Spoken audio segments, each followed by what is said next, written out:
In June 2020 in the UK, peanut butter was declared the nation's favourite spread. But is it really healthy for us? Well, in this video we're going to hear from Dr. Michael Greger and an amazing plant-based registered dietitian, Brenda Davis. Now, this Harvard study found that women at high risk for heart disease who ate peanut butter every day had only around half the risk of suffering a heart attack compared to women who did not consume it. But there's one major problem with peanut butter, and in fact most nut butters, in that they're made from roasted nuts. The concern with this is that when you expose high-fat, high-protein foods, which nuts and peanuts are, to high temperatures, and in particular to dry heat temperatures, such as roasting, frying, baking and barbecuing, you create these toxic compounds called AGEs, advanced glycation end products, which cause oxidative stress, inflammation, and may contribute to dementia, hypertension, heart failure, stroke, kidney disease, osteoporosis and muscle loss. So it's been advised that we buy unsalted raw nut butters. Now, a few years ago there was also a concern surrounding aflatoxins.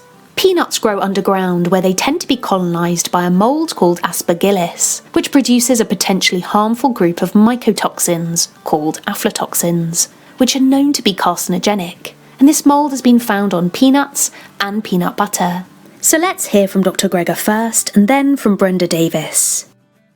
You are in the wrong decade, or maybe in the wrong country. So there used to be an issue. There's a mold that grows on peanuts that can produce a liver toxin called aflatoxin. This used to be a problem until the industry was embarrassed into action, and now they actually test for aflatoxin, so we don't have to worry about it. However, it's still a problem in Nigeria. That was the latest hot spot that I knew of. So I would not eat moldy Nigerian peanuts if you're traveling. In fact, that may even be old now. Are peanuts as nutritious and health promoting as other nuts? The studies looking at nuts and comparing peanuts to nuts have actually found peanuts to be quite favorable. In fact, I can remember one study that showed peanuts and peanut butter actually had a slight advantage over many of the nuts they were looking at. So absolutely, peanuts and peanut butter count. They are technically legumes, but they are nutritionally, I think, a little more like nuts than they are like legumes. So I think they're certainly worth consuming. And the Nurse's House study, I can remember one from probably the late 90s that actually showed that peanut butter, people eating nuts, including peanuts and peanut butter, had less heart disease and even less fatal events. And then there was actually another Nurse's House study that showed reduced risk of diabetes with peanut butter intake.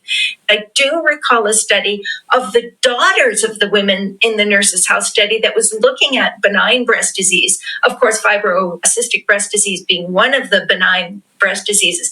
And they found like a 40% reduction of these kinds of breast diseases in people eating peanuts or peanut butter at least twice a week. So some pretty impressive findings. Thank you so much for watching. If you liked the video, please give it a thumbs up, leave a comment below and subscribe for more upcoming videos.